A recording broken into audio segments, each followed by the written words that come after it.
ऐसे ही एक गांव था। एक गांव में दो भाई थे। दो भाई आपस में रहते थे। तो बड़े भाई जो थे उनके पास धन दौलत बहुत था, पूजा पाठ भी बहुत करते थे, बहुत ही पूजा पर उनका मन लगता था। लेकिन जो उनके पास धन था वो कभी धन उसका वो लेते नहीं थे। वो पूजा में इतने लीन थे कि उनको जो भी धन पूजा से मिलता वही अपने ऊपर वो खर्च करते थे।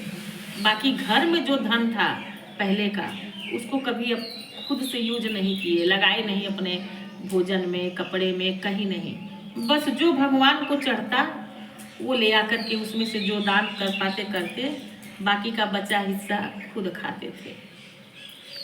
तो छोटा भाई देखता था कि हमारे बड़े भाई का सब लोग बड़ा नाम कर रहे हैं, बड़ा इज्जत कर रहे हैं, मेरा भाई व्रत भी रहता है, इसी का नाम हो रहा है, एकादशी का व्रत रहता है, क्यों ना हम इसको मार दें।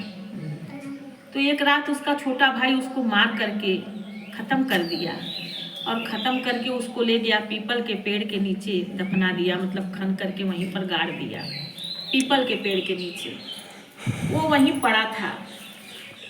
कहा गया है अकाल मृत्यु का कभी उद्धार नहीं होता, वो भटकता है, वो आत्मा प्रेत योनि में भटकता है। तो उसकी तो अकाल मृत्यु हुई थी। उसको जब पीपल के पेड़ के नीचे दफना दिया तो उसी में वो पड़ा था मरा हुआ। पूछा, गांव वाले सब पूछते कहाँ गया, तो भाई भी नहीं बताया कि हमें, बोलता हमें क्या पता, हमें बता के थोड़ी गए हैं। समय बीतता गया। एक दिन संजोग से उसी रास्ते से कोई बहुत बड़ा महात्मा गुजर रहे थे। तो पीपल की हवा लेने के लिए थके हारे थे, तो वहाँ पर रुके। तो कहा गया है ना कि बड़े बड़े महात्माओं को पता चल जाता है कहाँ क्या है। तो उनको ऐसा आभास हुआ कि यहाँ पर कोई प्रेत आत्मा है। तो वो बड़ा असमंजस में पड़े कि ऐसा हमें क्यों लगा। तो वो अपने मन में भगवान को याद करके अपने दिव्य दृष्टि से देखना शुरू किए। जब उनको दिव्य दृष्टि अपना लगाए तो उनको देखा गया कि यहाँ पर पीपल के पेड़ के नीचे एक मनुष्य की लाश गड़ी है। तो अब वो महात्मा को बड़ा तकलीफ हुआ कि ऐसा कौन पापी है जो इसको ले आकर के यहाँ पर गाड़ दिया है। इसकी आयु भी नहीं थी और ये तो इसकी अकाल मृत्यु हुई। तो वो भी अपने दिव्य दृष्टि से देखे महात्मा जी। पहले के महात्माओं को हर चीज पता चल जाती थी। तो वो उसको भी जानने के लिए प्रयास किए। तो उनको प्रयास में दिख गया कि कौन इसको मारा है। तो उसका उद्धार कैसे हो, वो तो प्रेत योनि में भटक रहा है, अकाल मृत्यु इसकी हुई है। तो महात्मा को बड़ा कष्ट हुआ।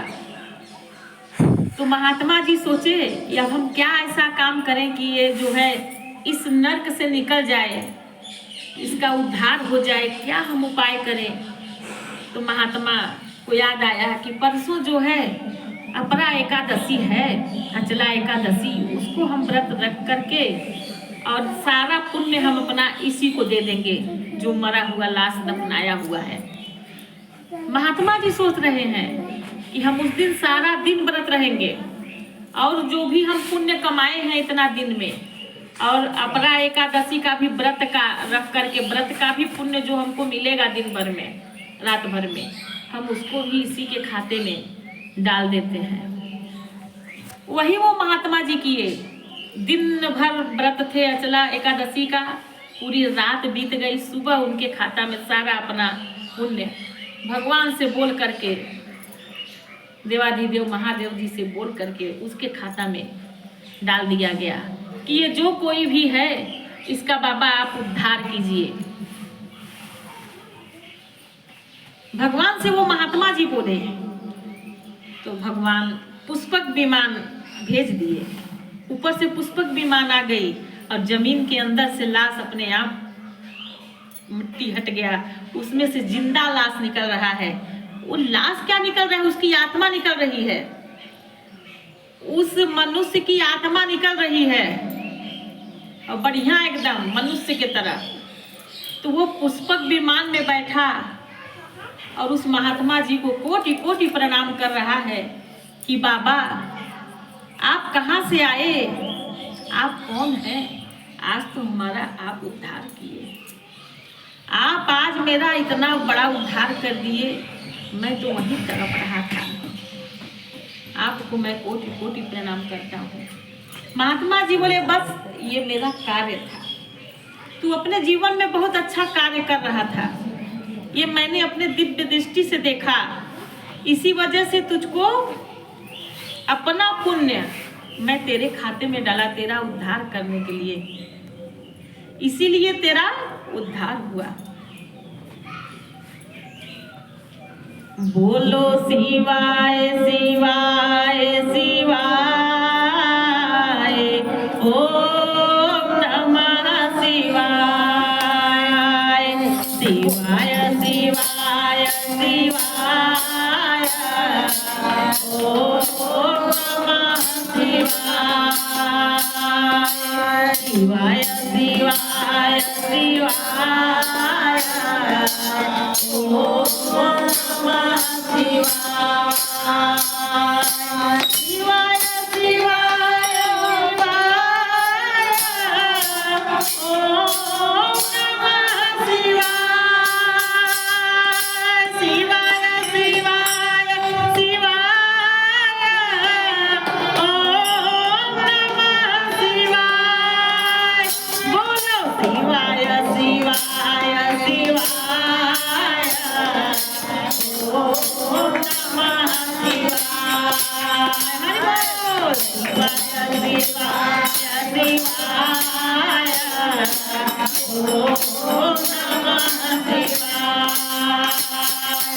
मेरे बाबा के हाथ में डमरू, मेरे बाबा के हाथ में डमरू, मेरे बाबा के हाथ में डमरू, डम डम डम डम डम बजाए, डम डम डम बजाए, डम डम डम बजाए, ओम नमः शिवाय, डम डम डम बजाए, ओम नमः शिवाय, डम डम डम बजाए, ओम नमः शिवाय, शिवाय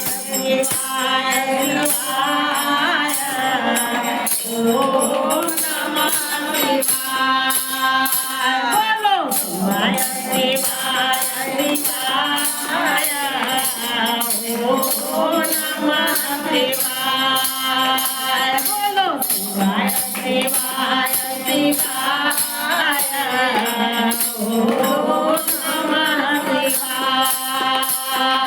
मेरे बाबा के जटाओं में गंगा, मेरे बाबा के जटाओं में गंगा, मेरे बाबा के जटाओं में गंगा, हर हर हर हर नहाए, हर हर हर नहाए, ओम नमः शिवाय, हर हर हर नहाए, ओम नमः शिवाय, शिवाय शिवाय शिवाय, ओम नमः शिवाय, बोलो शिवाय शिवाय शिवाय, ओम नमः शिवाय, शिवाय शिवाय शिवाय, ओम नमः शिवाय, शिवाय शिवाय शिवाय, ओम नमः शिवाय। ऐसे उस व्यक्ति का, उस जिसकी मृत्यु, जिसको पीपल के पेड़ के नीचे दफनाया गया था, उसका इस तरह से उद्धार हुआ। ये एकादशी का, अपरा एकादशी, अचला एकादशी का ये महत्व इतना बड़ा होता है कि आदमी का जो पाप रहता है वो कहाँ से बदल जाता है, उसको किसी न किसी रूप में कहीं न कहीं से उसको वहाँ से निकाल करके भगवान उसको मुक्ति दे ही देते हैं। ये है अचला एकादशी का महत्व, क्योंकि वहाँ पर शिव स्वयं आए और उसका उद्धार हुआ।